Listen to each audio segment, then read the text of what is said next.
to another episode of Chatty Broads with Bekah and Jess.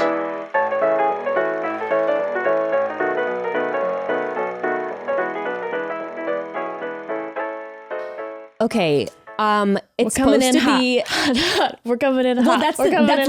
but that's the funny thing is I was literally gonna say it's supposed to be 98 degrees, and so Evan preemptively was trying to protect us, shield us from the heat. So it's 48 degrees in the studio so right cold now, in the studio. and I'm in shorts, just like It is a heat chattering. It is a heat wave in Los Angeles. 97 and 98 degrees at the top of April. I know I've said this before. April showers, baby. April showers bring May flowers. Do what you the know? hell? I think we get an average of 6 days of rain a year. I actually looked it up because I was like, it does. I was asking on Instagram how people protect their patio furniture from rain and such. And people were like, it doesn't rain there. And I was like, They're like, actually it does. So I go to Google and I'm like, the average 6 days? Or I swear it was like less than 2 weeks of rain total. I feel like I'm supposed to be a Seattle broad, to be honest, because nothing makes me like, I love the hot weather. Yeah. But I'd be down to like go vacation. What Palm Springs queen? I know, You're talking about moving to Seattle. but here's the thing: when I don't have to work, You've never been to Seattle. yes, I have. Oh, sorry. I'm like, yes, Sorry. I'm like, wait, I think I have. Sorry. Was it Portland you haven't I've been never to? been to Portland. Okay, no. okay. But I just feel like when I'm vacationing, Yeah.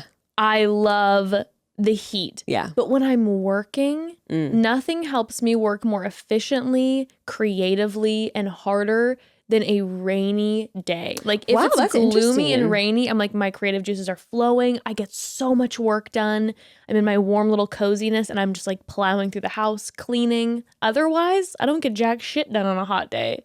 I'm lazy as hell. When the rain comes, I have like my hand on the window and I'm just like, and there's just like piano music, acoustic piano music in the back, like ding, ding, ding. When you were a kid and your parents would drive and it'd be raining, and would you look out the window and like fantasize about, No, I was just watching the raindrops race each other and making bets in my head on which one was going to go fastest to the other side. I'd be like, it's raining and my parents are driving me, and in my brain I'm like, oh my God, my love is lost. And I have all these things going on.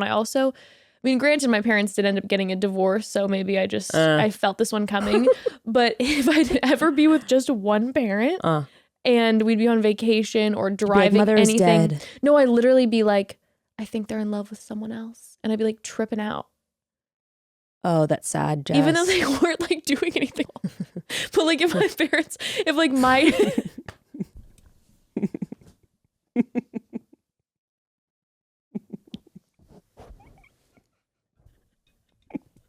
I remember being on a vacation.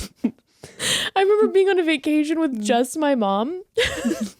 And my dad couldn't come for work, and we were on like an old person's tour because we went with my grandparents. But the tour guide was around my mom's age.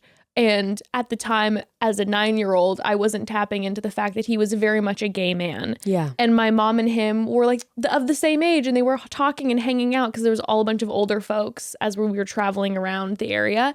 And I remember at one point I was so like, oh, they're in love. And my dad, she's going to leave him for my dad, that I literally was like, I remember walking on the beach, playing my Walkman, playing Backstreet Boys, show me the meaning of being lonely. I was like, it's just going to be me and my dad. That's trauma. I live in darkness. That's trauma coming Nothing through. had happened. Yeah, that's traumatic. That is. I mean, my God. am I the reason that they got a divorce? Because I was just the entire time just like, they're going to end. They're going to end. Oh, I think it was your instincts I think picking I up probably- on issues. I think I probably poor was a little- little intuitive, and I could your feel poor what little was child going on. intuition that was absorbing everything. Yeah. kids are resilient. They're resilient. They're fine. They can't tell that their parents are cheating. They have no idea. They don't pick up on that shit. I saw some tweet or something. It was like, we always say kids are resilient. Then like, why are all of us dealing with our childhood trauma like for years and years, decades later? Oh, mic drop. Oh, yeah. Wowzers. Yeah. Kids are resilient. Ouch. And that's where we have our most formative, Ouch. dramatic things that we try to undo for the rest of our lives. Well, interrupting my depressing thoughts to talk to you about one of life's greatest mysteries, trying to figure out how in the heck to cancel subscriptions that lure you in with a free trial before your trial is up and you get charged a monthly or even worse, an annual fee. Like, I swear to God, there are entire teams at streaming services dedicated to making the cancellation process as difficult as possible. At least it seems like there are, okay? Okay, so that's why I started using Truebill. They specialize in identifying subscriptions you're needlessly paying for, and they'll stop the payments on the ones you don't want or the ones you even forgot you had. So you just link all your accounts to Truebill, and then you select the ones you don't want anymore, and Truebill handles the annoying cancellation process. On average, Truebill users save up to $720 a year, which is not a small amount of money, okay? In just a matter of minutes, I was able to actually pick out 4 subscriptions I definitely did not use anymore and instantly saved $75. A lot of subscriptions that popped up I barely even remember signing up for in the first place, so thank you, Truebill. Don't fall for those subscription scams. Start canceling today at truebill.com/chatty.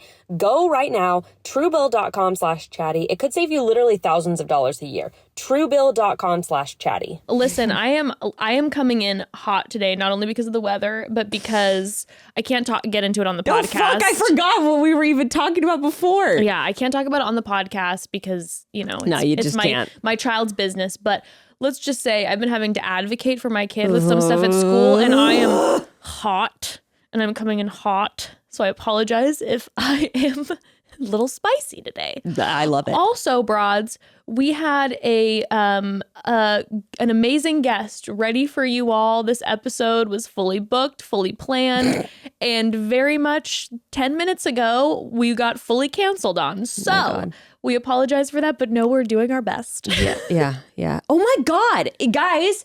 I don't know if it's sold out yet or not, or if there's still stuff available. Oh my God. But if you somehow missed the iconic the event that was the Chatty Bros merch drop. The merch is amazing. We're recording this a few days before the drop actually happened, and now it has happened. So like you said, I'm not sure if it's all gone. Yeah, you could if you go on our Chatty Broads page and you click the link tree, you can find the link to the shop. But if anything, even if it is sold out, go look on the Instagram, if you haven't, on the website to see the photo shoot that our kings put out. And let me make something very clear. This was our kings and our kings alone. Well, yeah, because we were just bitching plan. at them. They're like, can you help? And I was like, no, do it yourself. And they put out some hot content. Now, we did come up with the merch.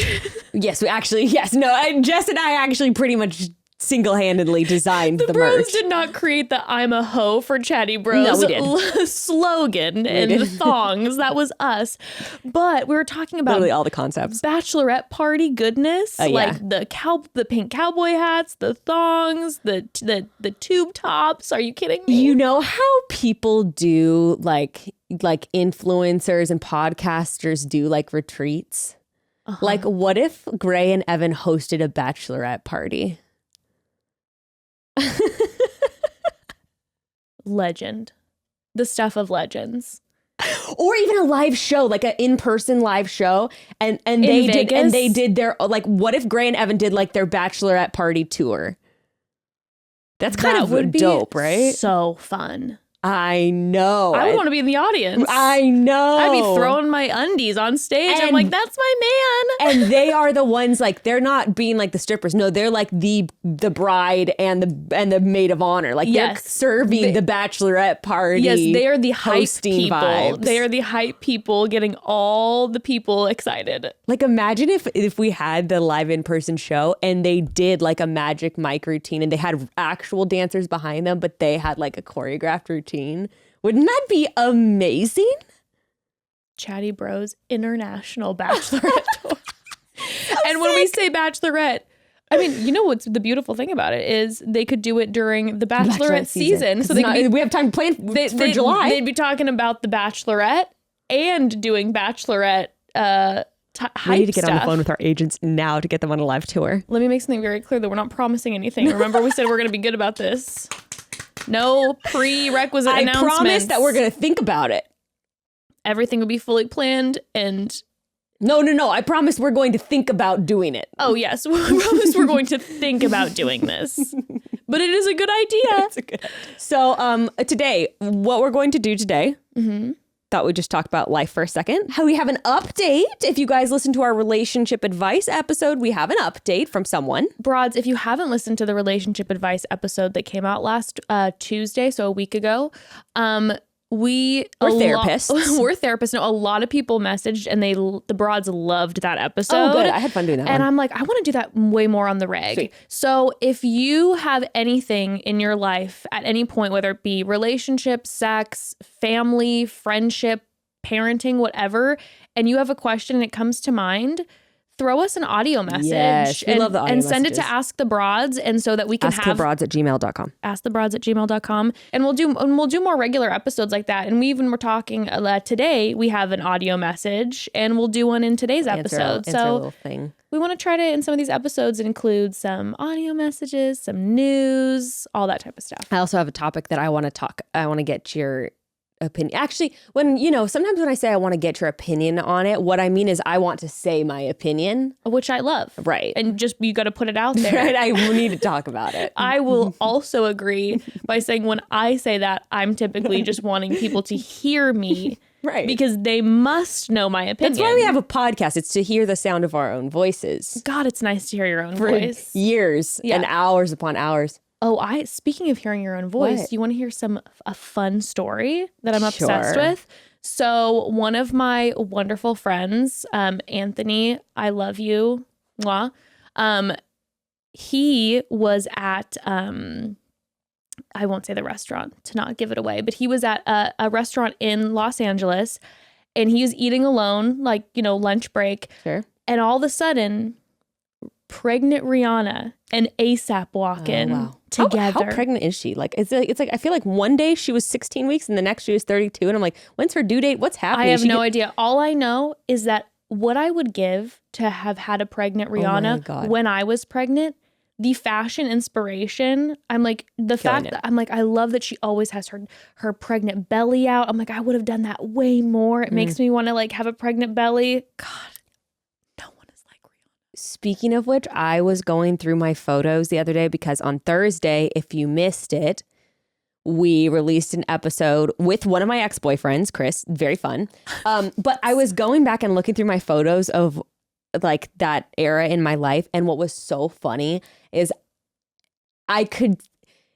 do you remember a long time ago where we did our postpartum episode and we text each other photos of each other postpartum? So I had saved them in my phone. So then they're coming up, I'm seeing the day where you took a selfie in the car with your Starbucks when you're a week postpartum. Oh my and it's gosh. lining up with my life. And So you were seeing... I could show you. So actually. you were seeing I was dating seeing your ex, or just what I was doing at that time in my life. I was on my way to give birth. No, you weren't on your way to give birth. I don't think. If you had a Starbucks in your hand, That was a hot chocolate, and Was I was it? on my way to give birth. Oh my God, are you serious? Yeah. Because were you being induced? I don't remember now. No, my water broke. Oh, your water broke, but you weren't having contractions. I was gonna say you look pretty chill in that photo. No, I was not having contractions. That's why I was like, can we stop and get a hot chocolate really quick? Because I need a little bit of sugar. Yeah, but the funny thing is just to see oh, this is where I was at in my life and this is where you were at. It was just really cute and funny. Wait, when was she born? November. So let's see if I can. Oh yeah, look. Here you are. Oh my God, my poor swollen hands. Okay, but why does this photo look like it was taken in 2005? And then, because then look at this was what was kind of cracking me up. Here's the photo of you. I could post this photo. It's really cute. And then this kind of cracked me up, Jess. Then I'm like, and then here's this photo of me that's at the You looking exact same sexy and arty at the exact same time I'm about to go give birth. That is actually kind of wild. It is kind of wild. Also, it's wild to see like how much you've evolved in your like it. I remember seeing these photos of you postpartum and like how much more you are now. Thank you. I've changed a lot. I was not yet. And I remember me. you talking about Yeah, that. I just was so uncomfortable, like, because I had been told by so many people in my life, like, how I should look or dress or whatever. Well, and I you're was also just in a like, certain culture. Yes, I was very much in Orange County culture. Orange County church culture. Bada bing, bada boom. Yeah. That's so sweet. So, That's so I know. weird to think about. I know, right? Anyway, so sorry. Okay, got off track. So speaking of liking the sound Sorry. of our own voices, so Anthony's sitting there, Rihanna and ASAP walk Oh my God, in. yeah. That's how I got And him pregnant. he, of course, starstruck. Yeah. You know what I mean? It's Rihanna. This is why you have to have another baby, by the way, because I didn't see your maternity wear photos. I haven't seen any of them, but was it iconic, fashion forward? I do have to say, I think the first half of my pregnancy was kind of iconic. And then the second half, I was so uncomfortable because I was just dilating so much and it was so hot. We were having a heat wave that I just looked like a literal trash bag. Yeah. And I was fine with that. Yeah. I don't think I looked in a mirror for like 3 months. Yeah, I wasn't happy with my pregnancy fashion with Ruth. But the first half of the pregnancy, I was like, I always had my tummy out. I loved when it popped. I was showing it always. And I was just like living with like really funky glasses all the time. And I was like, I just loved it. So that's why you have to have a second child, because then you can, I mean, you're I would go go hard. all out. I would go hard. The belly would never not be exposed. Crop tops, low-rise jeans. So cute. That's what's great about the new low-rise jean trend too, is that it is good for a my belly. Prego belly out. Oh my God, cute. Okay. So they sit next to him and he is like, oh my God, it's Rihanna. Like I have to say something to her, but they have like 3 bodyguards around her. Yeah. And one person tries to talk to her and the bodyguard is like, no, they're trying to eat. Yeah, leave them alone. Leave them alone. But Anthony was just like, I want to just say something to her. I got to ask her something. And all of a sudden a Rihanna song comes on. Okay. So as soon as the song's over, he's like, I've been trying to think of a good question to ask. And he's like, so I turn around and he's about to say something to her. And the bodyguard's like, no. He and like then smacks him across the face. and Rihanna's like, no. He can ask me. Oh. So she She's allowed like, it. let him pass. Let It's him like the king, where she's speak. like, Yeah, let no, him he does speak. not have to. Do you remember the story of Esther? And he's when like, she no. walked into the court. Yeah, and he's like, no, let her talk. Let her speak. Oh my God. So That's anyway. so wild. So Rihanna, she let him speak. And he's like, I'm so sorry to bother you. He's like, I have a question and I'm so curious. He's like, I know for myself. He's having his David Sedaris moment, by the way. He is. He fully is. But he goes, I just have to ask you one question. I know for myself, when I hear like a voice memo back or me on my answering Ooh, this is a machine, good question. he goes, I hate the sound of my own voice. He's like, and I have to know, when someone like you, who's an unbelievable singer, when you hear yourself, do you like the sound of your own voice or no? I'm like, Great that's question. such a good question. I was in awe. Amazing question. And apparently Rihanna and ASAP both started cracking up. And they're like, it's so funny. We hate hearing ourselves. They're like, it's so funny because we're so sexy and talented. So it's crazy, right? It's crazy, right? But I'm like, so Rihanna doesn't like the sound of her own voice. Isn't that wild? I'm like, I don't mind listening to mine. Good question. Such a good question, right? Killing it, Anthony. I told him, I was like, Anthony, you did it. I'm like, I don't know what I would say to Rihanna if I saw her. I would be, yes, queen. I would literally just be shaking and I would just be like, you're so beautiful. You're so gorgeous. I mean, I'm like, the fact that it came in, you turned around, you asked, she got a good laugh. And then as soon as he got the answer from her, he's like, by the way, you look beautiful, pregnant. And then he turned around and he kept eating his salad. Yes. The perfect celebrity I'm interaction. like, perfect. Yeah. And then As he an called us all. A-lister myself. As an A-lister myself. As an A-lister, I understand. I like that. I understand what it's like to be bothered by the masses. Right. And you always get the same questions in interviews. Right. I do have to say, though, that would be really frustrating that you have to do a million interviews every day of your life and you get the same questions. Whitney Cummings is, I think, as far as podcasting goes, she intentionally tries to ask questions that have never been asked. Oh, yeah. And it's always so good because you're like, oh, these are things that I've never heard this person talk about. And I've heard them do a million interviews and it's always the same shit. But it's hard as an interviewer not to just ask the basic question. It is interesting. Like, okay, obviously I'm not an A-lister and I would not use the word celebrity. However, have I told you that I've been working with a writer and we're doing a show pitch? Have I told you about this? So exciting. Okay, broads, quick pause. Have you ever tried to do a home workout by yourself, like no instruction or video, and my God, does time drag by slowly? I swear 3 minutes feels like 30 minutes. And when you're mere feet away from your couch, well, it can be hard to stay motivated. But if you're working out at home with Peloton, you already know things don't have to be that way. Peloton makes working out at home motivating and, dare I say, super enjoyable. Okay, that's because Peloton is different from any other home workout you've probably tried. The app is phenomenal. They keep things really interesting. They have a ton of different types of workouts that they offer, from boxing to bar to guided runs to strength training, whatever type of movement you're in the mood for. Peloton probably has it in their library. They've even got a whole section with guided meditations and breathwork videos, which are great for those days when you need a little bit of help focusing in the morning or winding down in the evening.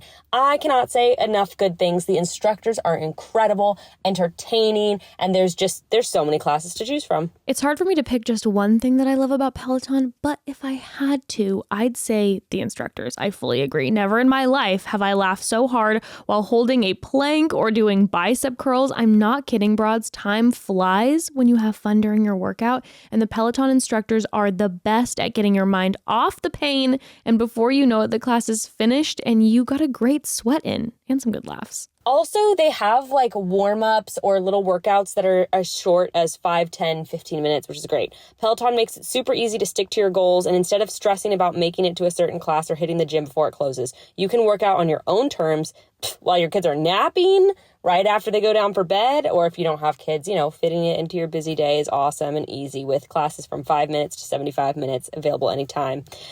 Visit onepeloton.com to learn more. That's OnePeloton.com. So I'm pretty sure everyone has at one point or another struggled with anxiety or sleeplessness or chronic pain or stress, or maybe you've struggled with all four. Send help. I know so many of you can relate, of course, and when you don't feel your best, life's just not good. It's not fun. But I found my holy grail product that always works to get feeling good quickly, and that is Feels Premium CBD. Feels is the best way to feel better naturally. All you have to do is place a few drops under your tongue. In minutes, you start to feel the difference. I use it every single night now for sleeping. And then in the morning, sometimes if I wake up with a little bit of anxiety in my body, I just take a couple drops. Boom. I feel a difference. I really feel a difference. I'm constantly impressed by Feels. If you're new to CBD, the only thing you need to remember is it's about finding the dose that works best for you, but you don't have to go at it blind because Feels has a free CBD hotline to help guide your personal experience and get you feeling your best. And broads, Feels recently came out with a new product that I am so obsessed with, and it's their CBD-infused mints, so you can get a dose of chill on the go. You can pop a mint in your mouth discreetly anytime you need, and you'll start to feel the effects right away. Plus, you'll get the bonus of fresh breath. What a joy. I always keep a tin in my bag now, just in case. It's my lifesaver. Start feeling better with Feels and become a member today by going to feals.com/chatty. You'll get 40% off your first 3 months with free shipping. That's feals.com/chatty to become a member and get 40% automatically taken off your first 3 months. It's such a good deal with free shipping. Go to feals.com/chatty. She has been like just asking about different oh my God, I can't wait till I can I don't know if I can talk about it. I don't know how that works, but she's just like, oh, talk about what things were like post when the show is airing. I don't remember if I've talked about this on the podcast before, but it was coming back to me how disruptive at times it was. I remember having conversations with family or close friend at a restaurant and having a very emotional, someone could be talking to me about their miscarriage or something and they're crying. Yeah. And I'm I'm here with you. And then someone tap on the shoulder. I'm so sorry, but my mom loves you.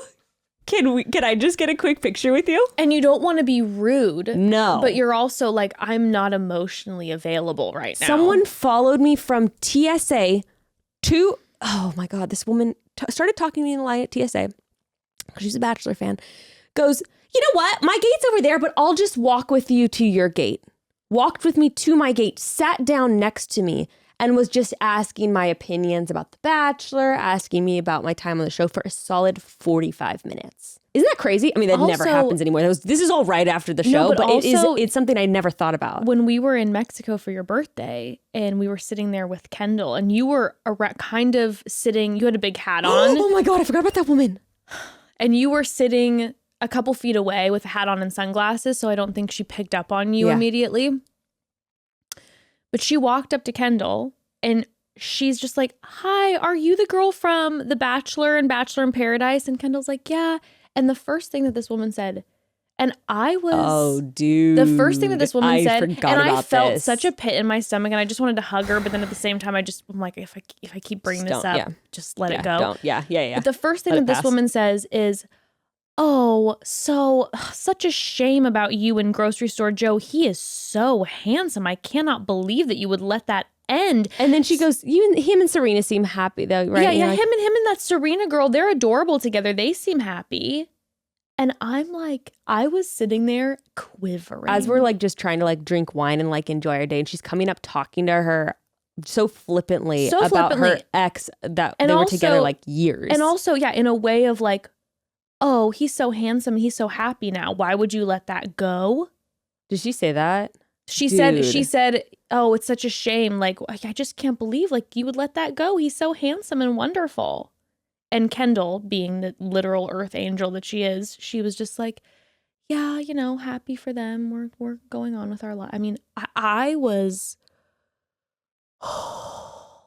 dude, that's so crazy. Did you see the post that Joe did where he was talking about his sauce walking out of a grocery store? Yes. And all of a sudden that guy in the background, it had to be staged, right? Where he was just like, get a real job. And he's like, just like, fuck you. Yeah. He's like, and fuck you. Actually, it was like, it was staged. It was pretty well done. It was funny. It was really well done. But I couldn't believe that. So that's where it is crazy because it's like, we're not like real celeb. We're like people that were on a reality TV show years ago. I always think about that. And I'm like, dude. And people change. And that's how crazy for real celebrities. Dude. Oh, I can't even imagine. Well, here's the thing too. Like, so I think about the podcast space, right? This is the only space in which I would be recognized. And sometimes the broads recognize us and will come up. And it's always an amazing interaction because in this space, people actually know us. Sure. Obviously, you know us to a certain degree.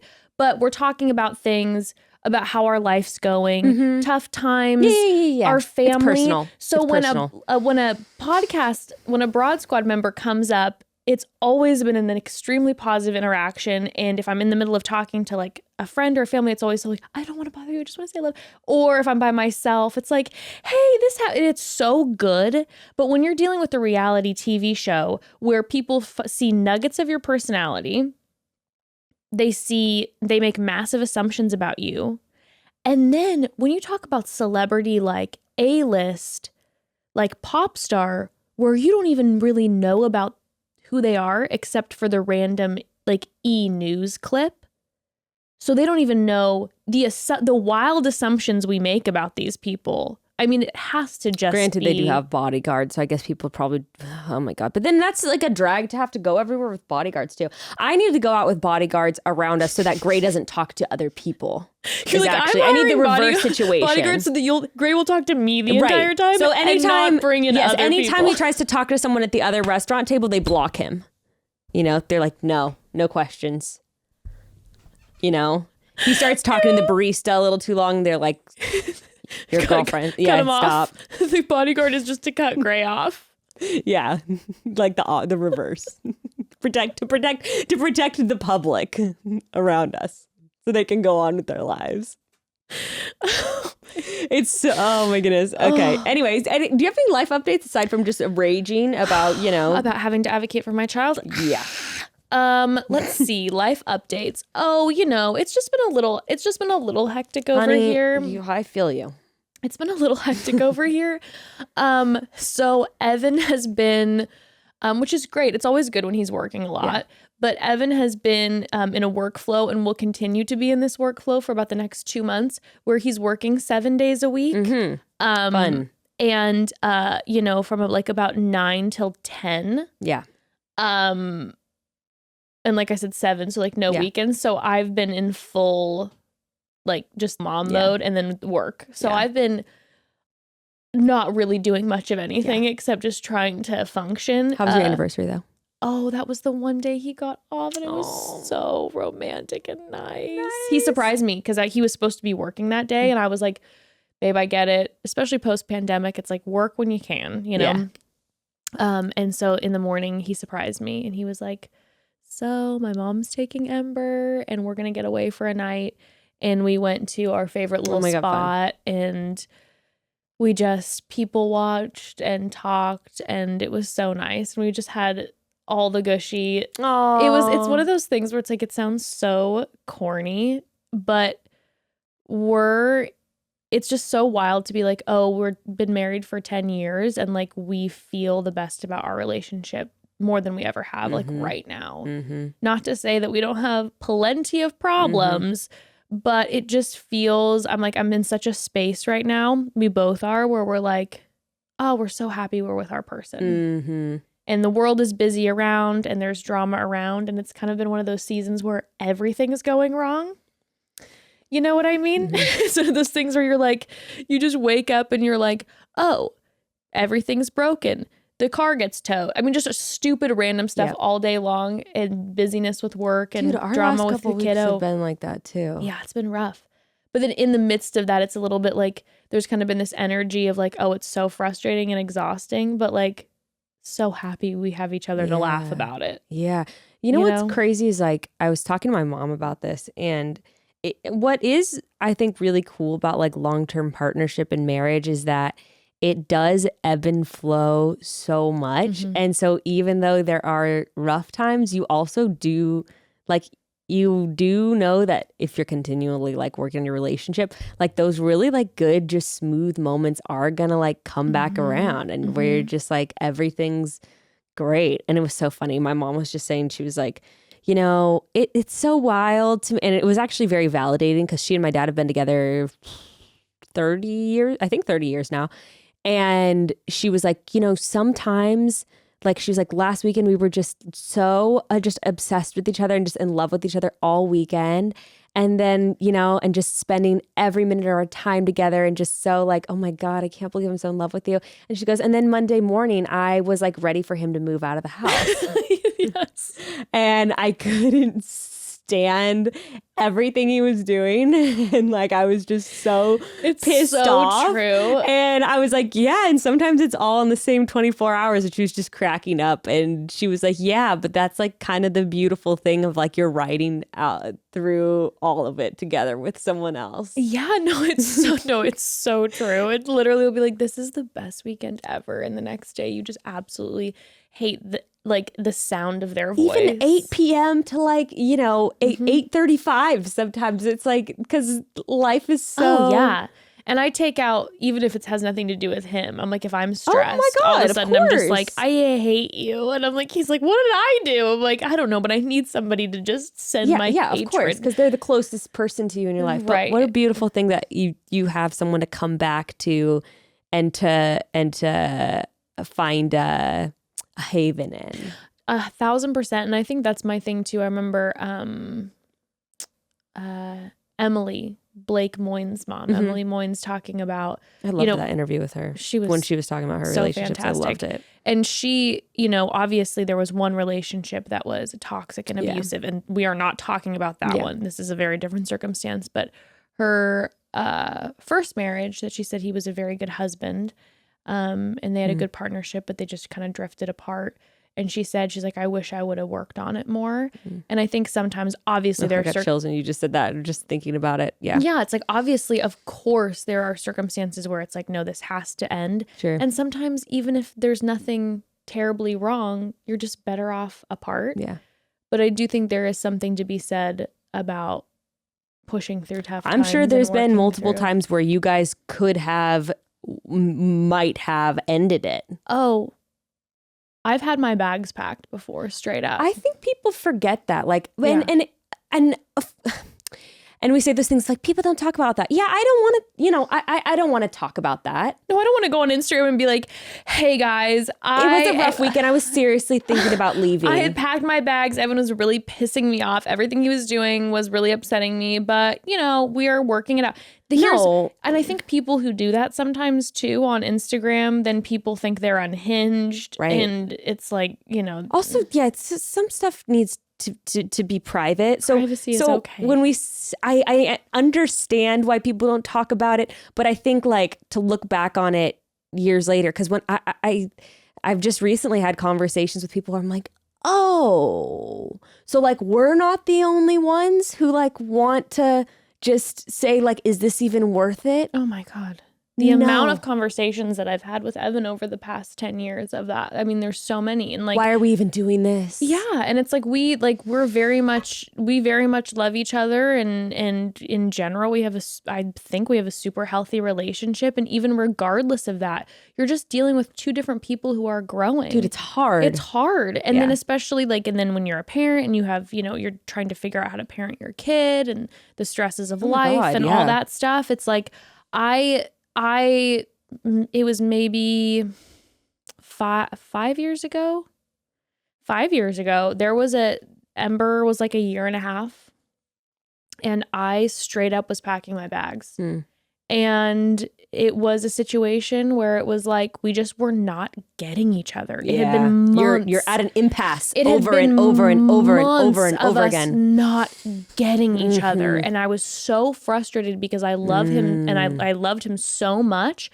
But I was just like, I'm telling you what I need and you're not getting it. And you're telling me what you need and I'm not getting it. We're not connecting. And I don't know what to do. Yeah. Oh man. We're talking to therapist, it's like I'm talking to a therapist, we're talking to somebody together, and it's like we just are missing each other and no one's doing anything wrong. We just I'm like I was at this point where I'm like I am exhausted of not being understood. Yes. And I'm exhausted feeling like I can't understand you and I'm not meeting your needs because I feel like I'm doing a good job and you feel like you're doing a good job, but we're just missing each other, dude. Yeah. And you get into those conversations too where they're heartbreaking. Or when you're even just like the side ones where you're like, hey, could you just remember to like keep your shoes out of the doorway? And the person's like, I do everything for you. Tears in their eyes, and then suddenly, and then all of a sudden it's 5 hours later. Everything's a trigger. Everything. Yeah. Everything upsets you. Yeah. Oh, no, yeah. I mean, it was when we've had that numerous times, but I remember that specific time, it was like, I need to remove myself. And we talked through it and I did it and we just gave each other, I ended up just, he had to work. So I was like, I'm just going to take Ember and stay at my mom's house for a couple days and give us some space. And that was good. And it wasn't like that fixed anything, but like we had a moment and, and eventually we hung in there and we're like, just every day we had to remind each other, like, we love each other. This is not a toxic relationship. We're a team. We're good.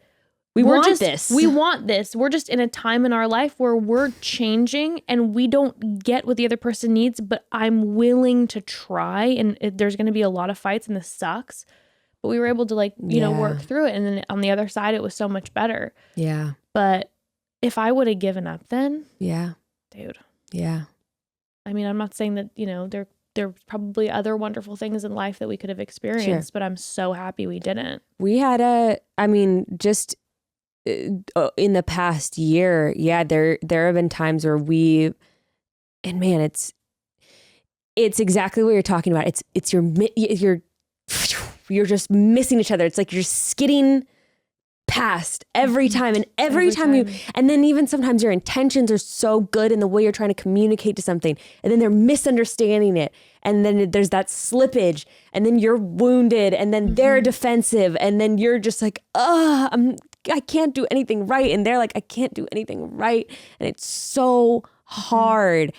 And we just had a conversation where, I was like, I don't want to do the thing where you live in an apartment and I drop the kids off at your house every Friday afternoon. Oh, I think about that and I get emotional. I'm like, I don't want to do that. I don't want to do that. And he's like, I don't want to do that either. And it's not like, oh, we're just staying together for the kids. It's like, no, we want the same things in life. We want to go the same places in our lives together. Okay, then let's do this. Like, and God, having a good couples counselor certainly helps. But like what our counselor just tells us and is like, it all comes back to like bonding. You just need to have those moments of bonding where you can let down your guard and the other person can just see you. And all it takes sometimes is 2 minutes of just letting down your guard. We had a moment the other day where I was just like, I love to make you feel supported. I love to make you feel happy. And just even having that moment and looking each other in the eyes and being like, oh yeah, you love me. I love you. And sometimes that's like all you need to repair. And sometimes it's like, it's crazy how easily that gets missed because of life. Yes. Like we let stop. And it's so hard because we live in a culture that's so fucking busy. It's like there's so much and you can't escape it because emails follow you home and social media follows you home. Like you're never not saturated by that. And then when you have kids and there's all that busyness or you know, whatever it may be. So it's so hard to like not to it's so hard to regularly do that. But when you do, it changes so much. And usually what the other person is just saying is like, I need you. I'm trying to find you and I don't know how. We're both trying to find each other and we don't know how. We're both trying to see each other and we don't know how. And even having that common ground of like, I don't know how to get to you. And then the person's like, I don't know how to get to you either. Boom. You're back like in connection with each other. Totally. I used to have a family friend. And I know this is like so many like, you know, old school folks talk about this, but I do think there's validity in it for sure. Is the idea of, you know, when somebody comes home from work, whoever, you know, comes back home, that every day you promise, and maybe you don't want to kiss every day, maybe that's not your thing, but every day you come home and you have a concentrated like 10 seconds that are dedicated to you maybe holding each other's hands, looking into each other's eyes and just saying, I love you so much. A deep breath together. Pause. Before then you run to the children, run to whatever thing, but just having a pause moment the second you see each other or when you wake up in the morning. Yes. You roll over and you look at each other and you take like 10 seconds and just make eye contact and say, I love you so much. It's crazy that you say that because we literally had that conversation yesterday in our couple session where he said, he was like, you know, he sort of sometimes like talks through scenarios with us, but he's like, Gray just got home. You're feeling stressed because you've been dealing with the kids. You're like in your heart and in your mind, you're like, thank God he's here. I need him. I need help right now. So then you're saying, hey, can you grab him? Can you go get out this? Can you do that? Gray's coming from the stress of work and is going, oh, wouldn't it be nice to just feel welcomed back home for a minute, just a second? And was talking about that, about just having a minute to be like, I'm here to help. I'm here for you. Another person be like, I'm here for you. Okay, let's do this. And literally exactly what you're saying. I think there is so much wisdom in that of just taking a pause and being like, it's hard not to just you. It's hard not to just pass the football. Like you're with the Of kids. course. He walks in and then you're like, God, help! You're like run to the bathroom because you got a million emails you got to answer and you need, you know, an hour. Yeah. It's so hard not to do that. But it's I really think whatever that intentionality is, like it's literally like doing what I don't do, drink water. But you know, doing something, it's something that you have to do every day that feeds your relationship, that waters your relationship. And it might be literally 10 seconds, but whether that's that you both decide that you want to make an effort to like genuinely kiss every time when you come home, tell each other you love each other, you know, even go extreme as to like why you love each other every single day, like a minute, or even just being like you said, I love the concept of being like I'm here for you. Like we're a team. Yeah. And today's hard. Yeah. But I got you Yes. and you got me and we're doing this shit together and life can be fucking brutal. But you know what I know is that we've got each other. That's all anyone wants to know is that their other person has their back. And that's all anyone wants in the world, That's right? anyone wants in life is just someone to have know their that back. you have someone regardless of what shit hits the fan, what horrible things are happening around you. Or horrible things they do. Or horrible things that they do, like, that you have somebody that is there always. I've got you. I've got your back. Mm-hmm. Yeah. That's beautiful. Okay, we got off track It there, is but that's beautiful. nice. Well done. I love Smidgey. that. I love that. Okay, broads, one more quick pause. So it's pretty much adulting 101 that you shouldn't show up to someone's house empty-handed, right? So I imagine we can all relate to that last-minute sprint through perhaps the wine aisle of your local grocery store, searching for something to bring when it hits you that you don't know anything about wine except what bottle labels look the cutest, and let's be honest, that does not necessarily mean that the wine is going to be good. I've learned that the hard way a few too many times. So how about this year we all stop buying our wines based on the picture on the label, okay? And why don't we actually learn what we love and we don't love? Which is super easy to do thanks to First Leaf. It's a wine club that curates and ships wines that are totally curated to your taste. And the coolest part is with each shipment, you'll give feedback to First Leaf, which they'll use to tailor your next shipment. So the more wines that you drink from them, the more custom your deliveries get. And you get introduced to a ton of new wines and winemakers, and First Leaf works directly with the farms, so you can expect savings up to 60% off retail, and really quality wines too. I always thought I knew exactly what my go-to wines were, but honestly, since joining First Leaf, I have discovered so many new wines that I would have never picked up in the grocery store. Each month, I am so excited to see what First Leaf has sent me. They never miss. But if they do, by the way, no worries, because each bottle comes with a 100% satisfaction guarantee. If you love finding and tasting new wine, First Leaf is a no-brainer. Join today and you'll get 6 bottles of wine for $29.95 and free shipping. It's also such a fun activity to do with your partner. You're like, oh, let's try out some of this new bottle together. We'll make dinner to go with it. Gray and I always had so much fun doing that. Anyway, go to tryfirstleaf.com/chatty. 6 bottles of wine for $29.95 and free shipping at tryfirstleaf.com/chatty.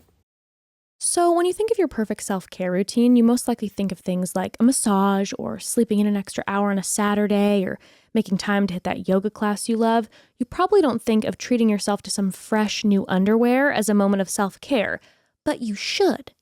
Because it is, okay? Your underwear is literally the base of every outfit, one of the first things you reach for in the morning, and it kind of sets the tone for the rest of your day.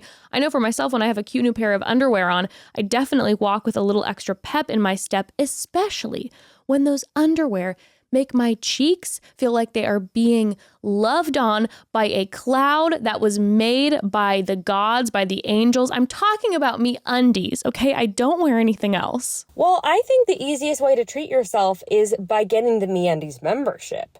And I think, okay, there's a great chance you've already tried and loved MeUndies, or at the very least you've heard Jess and I talk about how much we love them, or some other podcast host. But seriously, they're incredible. They have a huge variety of styles, from cheeky to boy short, to thongs, every single color and pattern you could think of. And each style is available in size extra small to 4X. And they are the most comfortable underwear ever. They are soft, they are breathable, they are flexible, no bunching or digging in. MeUndies are a perfect fit. When you sign up for the MeUndies membership, you'll get free shipping and returns on every order, savings on every item, exclusive sales, plus access to all of their newest products.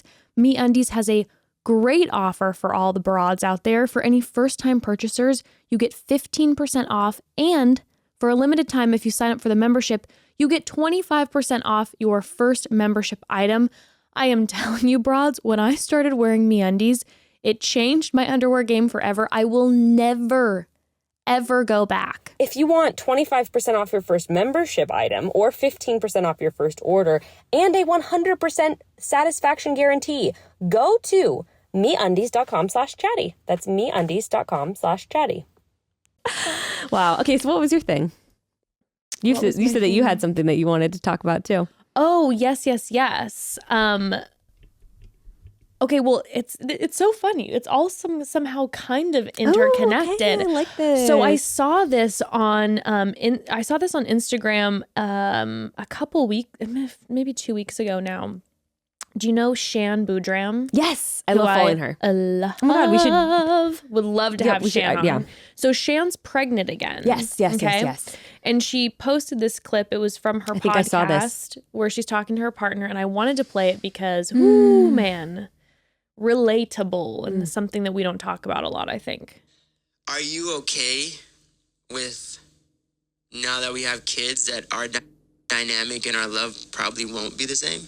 No, I wouldn't be okay. I don't know. It's such a hard. It's making me want to cry right now. Here's where I'm at. We decided to have a kid because we loved our life and we wanted to share our love and our life with somebody else. And I knew that there would be a sacrifice in that baby time, but I also consciously hoped that it wouldn't mean that I would lose loving life and lose the love that we share with each other. And so I really fought super, super aggressively last pregnancy for that not to happen. And I think before I set that intention and I was able to execute. But now with not only am I pregnant and am I tired, but also we have Ryu, it's like, it feels like the thing I don't have space for anymore is you and I, and that makes me sad. Oh, I have chills up and down my body. That's It's from so Lovers emotional. and Friends, Shan's podcast. I wept watching that the first time because it's literally off of everything we're talking about. I was just thinking about, I'm like, that is something that is so not talked about enough. There's so much pressure put on, I think specifically mothers, where it's like you have to be nurturing all day for your children, present for your partner, sexually available, and Present for your friends Present and your and literally everyone else in your life. and if you have work, Make sure you call them back. Yep. It's like on top of everything, like the amount that we're expected to give is absurd. Yeah. And I just love the fact that she was really open about the fact that she's like, the last thing I wanted to give up was my space for me and you, like her partner who she loves so much. But that's where she feels like she's at. Yeah. And I feel like there's been, I only have the one child, but there's been plenty of times in my life where I did not have space for Evan. And it made me feel full of shame and it made me feel like I was a horrible partner. And in that, I reversed it and then projected on him. Yes. Argued with him, got defensive before he would even say anything. And I can't give you this because you're not providing this is really what's happening. Exactly. Instead of just being like, I don't have space for you right now. And I know that is so hard to hear. And it doesn't mean that I don't absolutely treasure you. But I think that that's something that we don't talk about that happens. And I think that that's okay when that happens. Yes. Oh my God. You yeah. It's okay. It's too much to bear otherwise. Like it's when you have a child who's dependent on you for life, you have to always make space for that kiddo. Yeah. But sometimes in a relationship, you don't have it. Yeah. Yeah. Or, we have our 3 hours, not even if we want to like get a good, for us, it's like, okay, both kids are usually out by 7:45. We clean up the house. We maybe get done at like on a good night, 8:30, like maybe more realistically like 9. Then what? We want to decompress and watch some TV. Then if we're going to get any amount of sleep because our kids get up at 6, and they wake up throughout the night, then we should probably try to get in bed at 10. At which point, when you've been up, down, all around all day at work, like, two of Gray's employees are out, so he's been having to go back to work so busy, until like and do closing, and just like it's been crazy. And then the time that we do have, I'm like, I can't show up for you right now, like and I know we both feel that way sometimes. It's like, I can't show up for you right now. I don't have anything more to give. And yeah, you feel like a failure, and you feel like and I feel like all these then fears and insecurities also start coming up where you're like, is our relationship just gonna like slip away? Like, is this what people like he talk said, about? are you okay with the dynamic, the fact that the dynamic has changed? And she's like, no, of course I'm not. Yeah, and my brain immediately goes to, oh, are we just like growing apart? Because that's what people always say, you know, oh, I don't know, we just started going our separate ways. I'm like, are we going our separate ways? Yeah. And I'm like, what's, you know? There's not been like, granted, there are times in life when two people do truly go their separate ways. Yeah. But I think that phrase is thrown around Right. all the time Right. when it's like, no, life is Yes. movement. Yes. And dynamics change, but they could, again, like your mom was saying, they could change again tomorrow. There's so much movement in it, and I don't feel like we've been given space in any, and I'm talking about all relationships, to let that ebb and flow, and to be able to have an honest conversation with, again, whether this be a friend that you can't be there for right now because you don't have space, or a partner, A parent, maybe? a parent, exactly, where it's like, hey, if I would have been able to look at Evan and say, like, tears streaming down my face, Lord knows, I love you so much, but I don't have the capacity to give you or have space for you right now. In the way that I want to. In the way that I want in the way that I to. so desire. The way that maybe it was a couple months ago. And I just want you to know that that has nothing to do with the mass amount of love that I feel for you. This has nothing, this is not a reflection of our relationship. It's just the capacity I have. And I'm going to do my best. But I just want you to know that this does not change how I feel. Yeah. And I want to have all this capacity. And I'm for waiting you. for the day when that's going to come. But I just would ask from you, all I can ask is patience from you, and know that like you were saying too earlier, where you say, maybe all that I can give to you for the next few months is for me to look at you every day and say, I love you and I'm here for you. Yeah. But maybe my being here for you can't be that much. But you know I love you. Yeah. And you know you have somebody who will love you regardless. Yeah. But maybe I can't show up every day after work with a clean house. I can't show up, body ready to be intimate. Like, maybe I don't have that in my space. Maybe I can't even listen to you vent about work for 30 minutes right now. Girl. And I don't have space for that. And I'm really sorry. I remember that conversation that I had to have with Evan. There was like a bunch of work drama going. This was years ago. And it was like every day hearing that. And he needed somebody to talk to. I know. And one day I had to look at him and I had to be like, I can't be that person for you right now. Yeah. You need to talk to a therapist, or you need to find a friend. And if that means that you're not home because you're out with friends, I totally get it. But I don't have the mental capacity to handle all of this right now. Yeah. Or what we've even been doing is where I'm like, babe, can we, I do want to hear, can we wait until the kids go to bed, and when we're sitting and we're just on the couch relaxing, it's like, and then that's even hard to do. We're like, I can't hear about how pissed off you are at one of your employees while we're trying to get dinner on the table and one of the kids is crying. I'm getting sensory overload and I'm freaking out. I can't snap. Yeah. I can't handle that right now. I want to. I can't. Yeah. And I think I just feel like it's so, I just am so love that they had that very vulnerable conversation in front of people. That's also a bad mom thing, right? Too, like, I should sacrifice everything for my kids. Yeah. You're like, I should not be sad. You're like, no, I'm devastated. Yeah. I love that she was, I don't love this for her because she's struggling. But I love this for her. But it's like, I love that she was crying and she's heartbroken right now, being like, this is what I have. And I'm sad that, like, I love my kids, but I want to be there for you. And I can't, and I don't know. And you feel all the guilt of, like, I love my children. I want to be there for them, but I'm also devastated that I don't have this alone space with my partner. Doesn't mean that I don't love my kids. It doesn't mean that I love my kids less at all. I can still be devastated that I don't have that dynamic with my partner right now.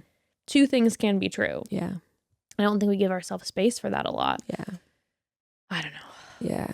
Loved that though. I feel you. Yeah. We've been dealing with a lot of stuff, like private family stuff. I have to find a new nanny. Just like breaks my heart for the kids, like Gray just finally had this event. During the day of the event, like I'm dealing with private family stuff, taking care of Frank who has hand, foot, mouth. Like it's been, yeah. Relentless. Yeah. Mm-hmm. But actually I feel I'm okay because I got me. And I say that, but I'm actually kind of serious. Like I feel okay. Thank you. I'm really thankful for the brain spotting, for the podcast, for a lot of spaces to process stuff that a lot of people don't have a lot of space for to talk and process. So, but I guess just know that you're, and we say this all the time on social media, like you're not alone. But I hope in the context of this conversation, like, you know that like, man, everyone goes through it, dude. Oh my goodness. And I think a lot of people, you know, people say what they feel like they need to for their own protection and also maybe not to discourage you. So you'll have plenty of people around you going, oh no, we're great. It's been, oh yeah, no, we're able to balance. I'm sorry. Everybody's got their problems. Oh my God, yeah. Everybody. And how ends their seasons. Exactly. And you might be catching them on in a good wave. Maybe they're just not talking about it when they're having a rough month. Oh my God, totally. I know. I've had seasons where I'm like, dude, everything is going my way. Yeah. Life is absolutely. Life is a breeze. And then all of a sudden the next month you could be like, wow, literally everything is going wrong. This is a lot. This is a lot. And I'm processing a lot. Yeah.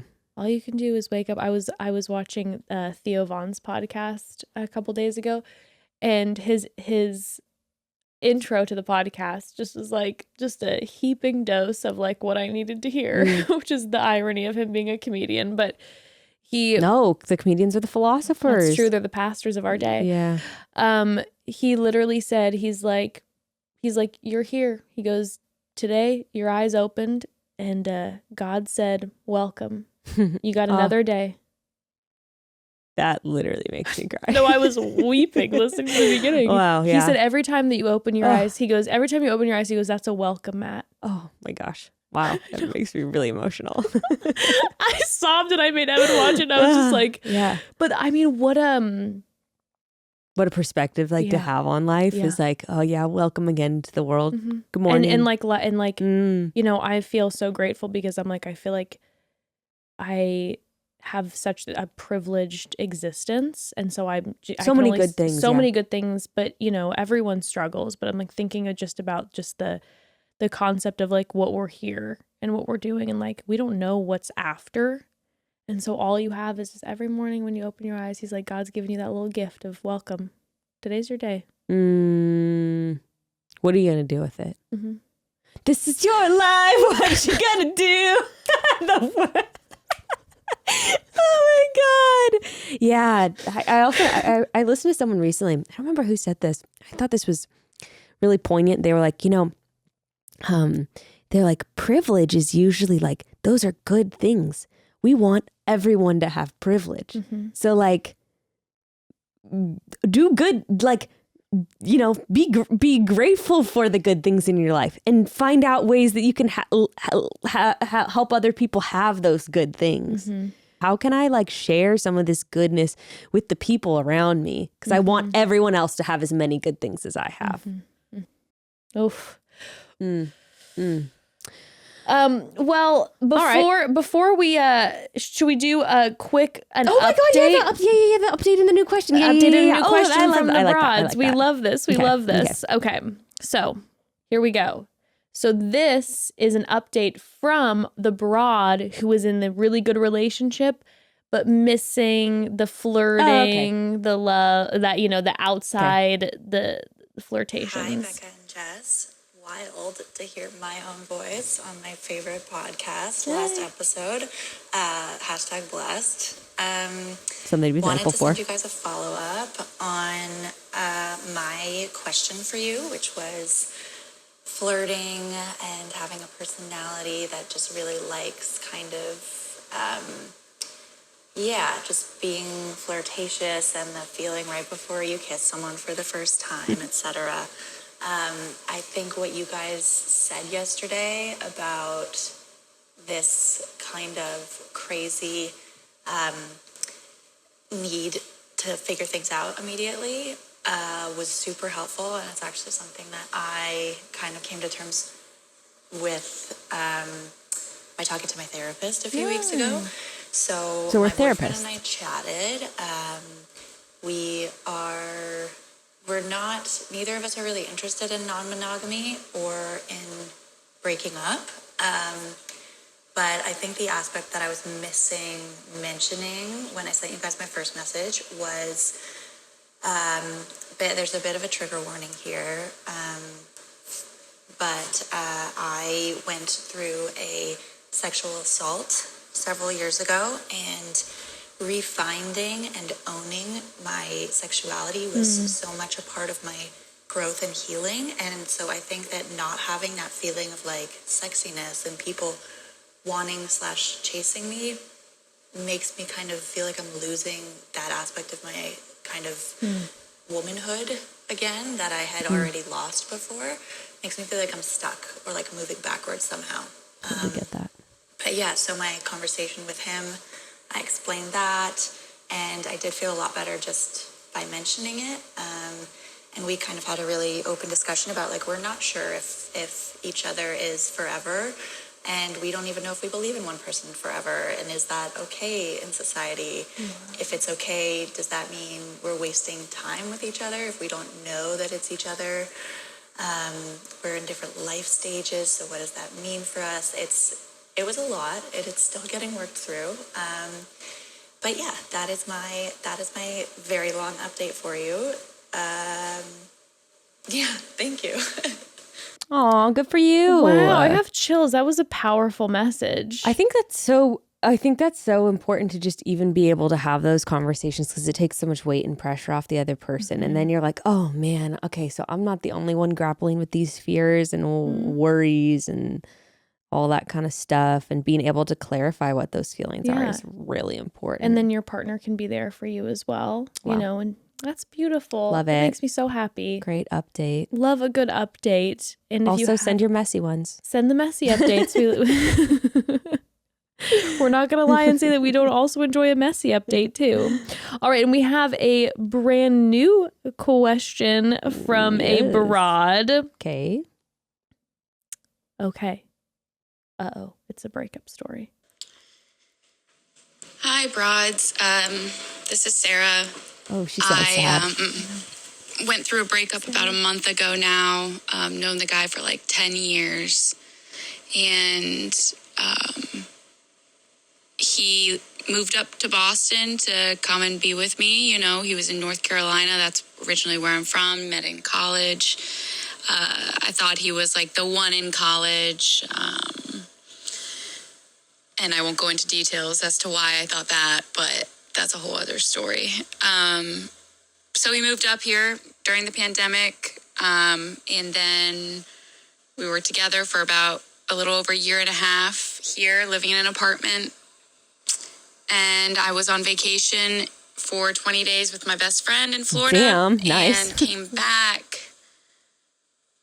And that evening, when he picked me up from the airport, sat me down on the couch. Meanwhile, he had made food on the stove and said, oh, I meal prep food, da-da-da. I was like, oh, wow, thanks. That's awesome. I'm getting anxiety.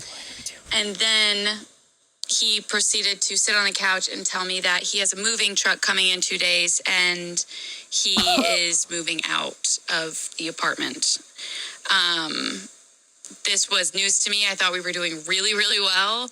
And I'm curious, like, how do I navigate this breakup? Like, this is the hardest breakup I've ever been through. How do you navigate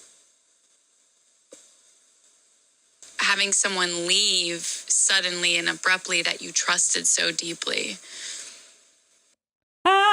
Traumatic. Oh my God. First of all, Sarah, I am so sorry. So sorry. Bro, go back to Florida for 20 days. I know, time to go back to Florida. Here's some extra context. There is a ton of context to the story and Yeah, some of red course flags there is. I may not have noticed. But even through him leaving, he said I was his best friend, that he loved me. I've known this man for over 10 years.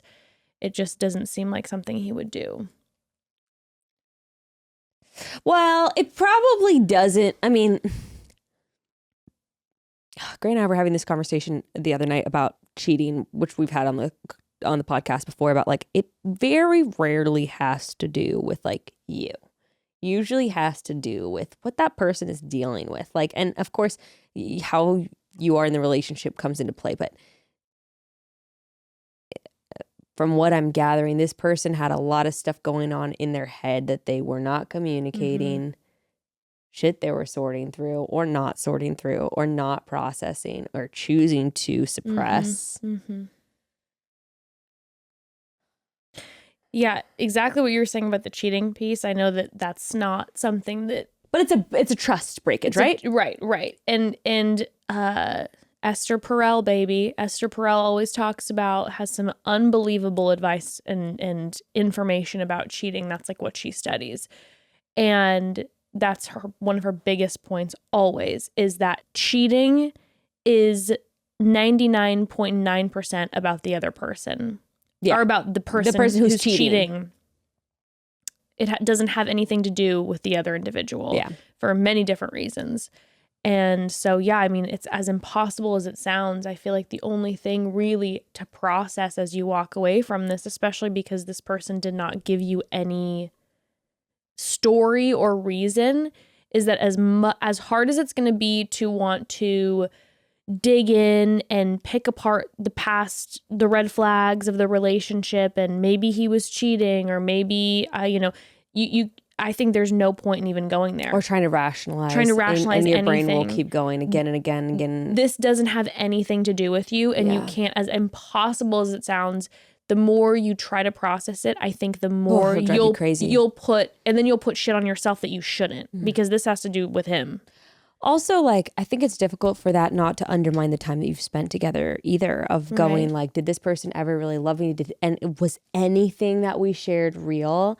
And I tend to say like, yeah, it was real. For sure. Yeah. And it was, and that's why it's so painful. What I can't speak to, maybe you can, and I'm sure other people are way better at, is I'm sure that there will be a feeling of like a loss of trust when you're moving forward ahead in your future. Of course. You're dating, of like, is this person about to pull the rug out from under me? Yeah. And that's got to be really scary. And I've never experienced something like that. No, and I can't speak into that either, because I've definitely had a loss of trust in different ways. But never where then all of a sudden the person just... You're just blindsided. Pulled the rug out and there was no context for anything. In that way, I would be like, I know that this is like basic, but I'm like, therapy is a necessity, because again, this has nothing to do with you.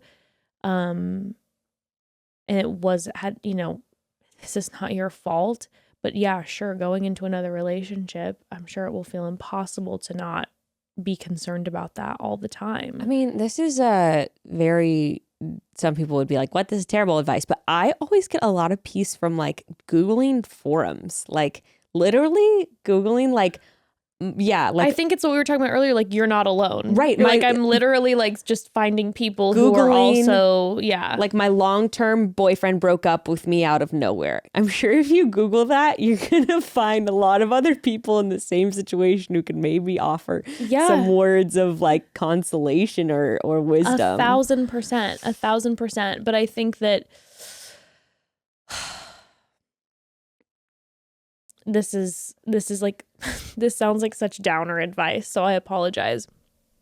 But as far as moving forward, it's like what we talked about in our last relationship episode with the audio questions, where we were saying like the thing about relationships is there is no relationship insurance, right? And so all you can control is yourself. And so anyone could be in a situation where someone just ups and leaves, and we don't know. And that's the thing about relationships. And so it's like the Rainbow House episode, actually. Yeah. She actually spoke to that though, because Marita, her husband pretty much was like, yeah, I'm out. I'm leaving with someone else. It's something that just came to mind was like the only option you really have to move ahead is to refortify that relationship with yourself. Yes. Which I think is kind of what Marita was speaking to, of like, how can I find myself again? Where am I? Yeah. What What do I love? So Sarah, take that time to just really invest in who you are. Obviously, it sounds like you have some great friends. You're in Florida, you know, you're able to spend time for over real 2 weeks. though. Oh my God, you know for what I real. mean? Like maybe if you're able to, like, spend some time with friends, find, you know, maybe you want to relocate. Maybe you loved Florida and you're like, peace out. This place now gives me bad memories. I'm out of here. Like, I don't know what the situation is, but yeah, 1,000%. And then eventually, like I said, you know, when there is no relationship insurance, and it sounds like such downer advice, but we don't know. Yeah. So we have the option of being like, I can either choose that I'm going to live in a life without maybe romantic intimacy, which is totally fine, and then just enjoy my space. Right.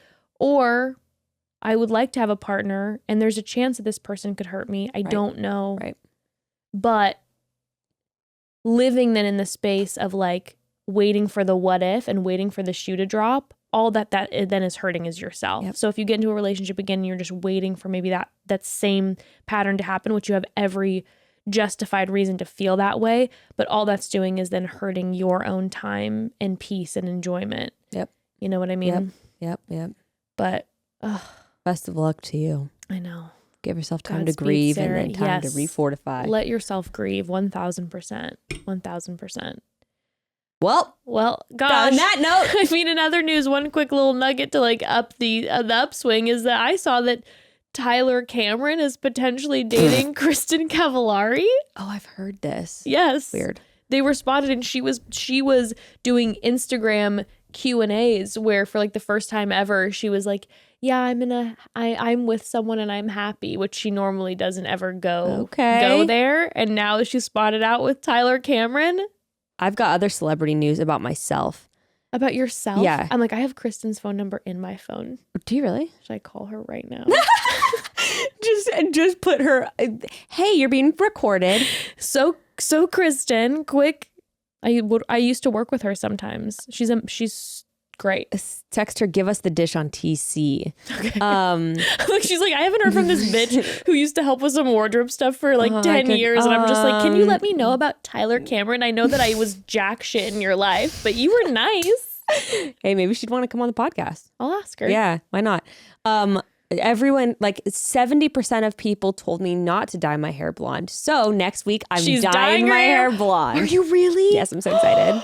Or it's going to be like ashy light. I was one of the ones who said yes. Good. I'm all about that. I love that you go because 70%. Well, I already wanted to, and then I asked, and I'm like, "What the fuck? I'm going to prove you all wrong. I can't wait to see the DMs. I voted no, but I love the way it looks." That's what I'm fishing for. I posted like a month ago. I was like, "Should I cut little baby bangs now that my hair said is like yes. even?" But everybody said no. I voted yes. But I then was like, then it made me, I have the opposite. You go. Most people said no, I'm doing it.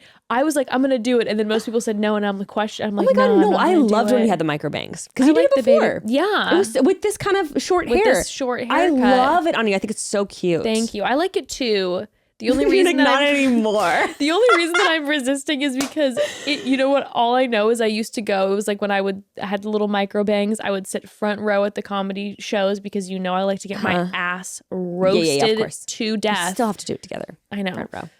But everyone always honed in on my hair, and it was always like rockabilly. Oh yeah. And they would just like, everyone would like kind of stereotype me, which I'm like, that's not my Right, style. right, so right, then that would kind of bug right. me sometimes because I'm like, yeah, but I'm not like a rockabilly Well, girl. you were doing bright red lip a lot when you had the micro bangs. So the bright That's red true. lip with the micro bangs contributes to that. I know, think. but I do love a red lip when I'm out. I mean, so it's a little cute. bit like, but I just don't like being labeled for Pigeonholed. something that I'm not. Yeah, pigeonholed. Yeah, for sure. I'm like, if you want to call me goth, that's one thing. Like, I feel everyone was saying I was a bi queen when I was on The Bachelor, or like, oh, she's a lesbian, because I had a pixie cut, and I'm like, oh, okay, that's a big stereotype. Oh, you now know no. my sexual preference because of my hairstyle. Oh, I'm like, again, when you're front row, I was always like, oh, so if I'd be sitting next to a friend when my hair was short, they're like, so you guys are together. But as soon as my hair started to grow, never get asked that. I'm like, okay, stereotypes. Yeah, I'm like, I am bi, and I wish I was dating this woman next to me, but she says no. Oh man, but yeah, I'm going blonde. So I can't wait. well, actually, it's gonna be like gradual ashy balayage. So so I don't have to get my roots done every freaking 2.5 weeks. Sure.